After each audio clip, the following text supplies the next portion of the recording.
আছে না নাই? কতদূর গেলাম? প্রথম আসমানের তলা মনে আছে তো? তো প্রথম আসমানের তলা পর্যন্ত না গেলাম, কিন্তু আসল বাড়ি জান্নাতের কোনো খোঁজখবর পাওয়া গেল? আরো উপরে যাওয়া লাগবে। এই জমিন থেকে প্রথম আসমানের তলা পর্যন্ত যতটুকু পথ আপনি পাড়ি দিয়েছেন, ভালো করে বুঝেন, এই জমিন থেকে প্রথম আসমানের তলা পর্যন্ত যতটুকু পথ পাড়ি দিয়েছেন, প্রথম আসমানটা মোটাও এই পরিমাণ। সুবহানাল্লাহ বলেন। প্রথম আসমানটা মোটাও এই পরিমাণ। এরপর প্রথম আসমান থেকে দ্বিতীয় আসমানের দূরত্ব এই পরিমাণ, দ্বিতীয় আসমানটাও মোটা এই পরিমাণ। এইভাবে আপনি উপরের দিকে যেতে থাকেন। তৃতীয় আসমান, আবার মহাশূন্য। চতুর্থ আসমান, আবার মহাশূন্য। পঞ্চম আসমান, আবার মহাশূন্য। ষষ্ঠ আসমান, আবার মহাশূন্য। সপ্তম আসমান। এই জমিন থেকে সপ্তম আসমানের ছাদ পর্যন্ত যতটুকু পথ আপনি অতিক্রম করেছেন, সপ্তম আসমান পার হয়ে আরও ঠিক এই সমপরিমাণ মহাশূন্য পাড়ি দিয়ে আপনি যদি উপরে যেতে পারেন, সেখানে গিয়ে পাবেন সিদরাতুল মুনতাহা। কি পাওয়া যাবে? সবাই আমার সাথে বলেন, সিদরাতুল মুনতাহা।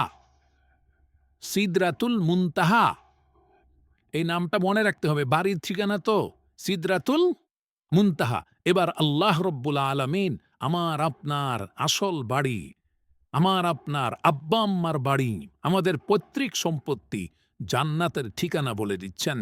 ইনদা সিদরাতিল মুনতাহা ইনদাহা জান্নাতুল মাওয়া।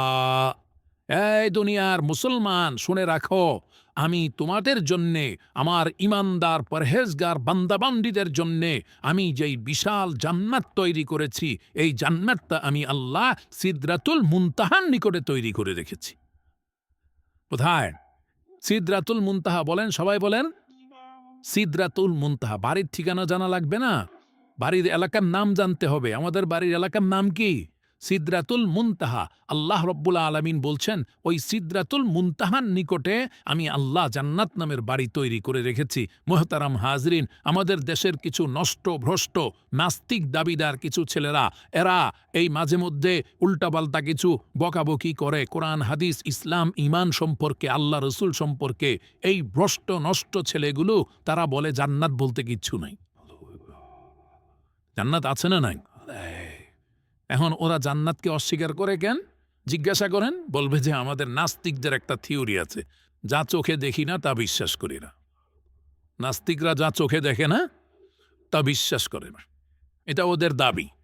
তো বলে যে আমরা পৃথিবীর উত্তর থেকে দক্ষিণ মেরু, পূর্ব থেকে পশ্চিমে, উপরে যেতে যেতে চাঁদের দেশ মঙ্গল গ্রহ সবই তো ঘুরলাম, কই জান্নাত তো কিছুই দেখলাম না, এই জন্য জান্নাত বলতে কিচ্ছু নেই। নাউজুবিল্লাহ বলেন। আচ্ছা বলেন, জান্নাতটা কোন জায়গায় আছে? সিদরাতুল মুনতাহা। সিদরাতুল মুনতাহা কোথায় আছে বুঝলেন তো? তো এখন এই নাস্তিকগুলো এই ঢাকার শাহবাগ চত্বরে বসে বসে ওখান থেকে বুঝি সিদরাতুল মুনতাহা দেখা যাবে? হ্যাঁ? তো দুনিয়াতেও তারা জান্নাতকে অস্বীকার করেছে, সিদরাতুল মুনতাহা পর্যন্ত পৌঁছতে পারল না, দুনিয়াতে অস্বীকার করেছে, আখিরাতেও তারা জান্নাতের কোনো ঘ্রাণও পাবে না। আমরা ইনশাআল্লাহ দুনিয়াতে যেহেতু আমরা বিশ্বাস করেছি, আমাদের জান্নাতের বাড়ি সন্ধান লাভ করেছি, আল্লাহর কথা বিশ্বাস করেছি, রসুলের কথা বিশ্বাস করেছি, আব্বাজান হজরতে আদমের কথা বিশ্বাস করেছি, ইনশাআল্লাহ পরকালে আমরা আমাদের আসল বাড়ি জান্নাতের মালিক হবই হব ইনশাআল্লাহ। আল্লাহ রব্বুল আলামিন আমাদের সবাইকে আমাদের আসল বাড়ি পর্যন্ত অতি নিরাপদে পৌঁছার তৌফিক দান করুন।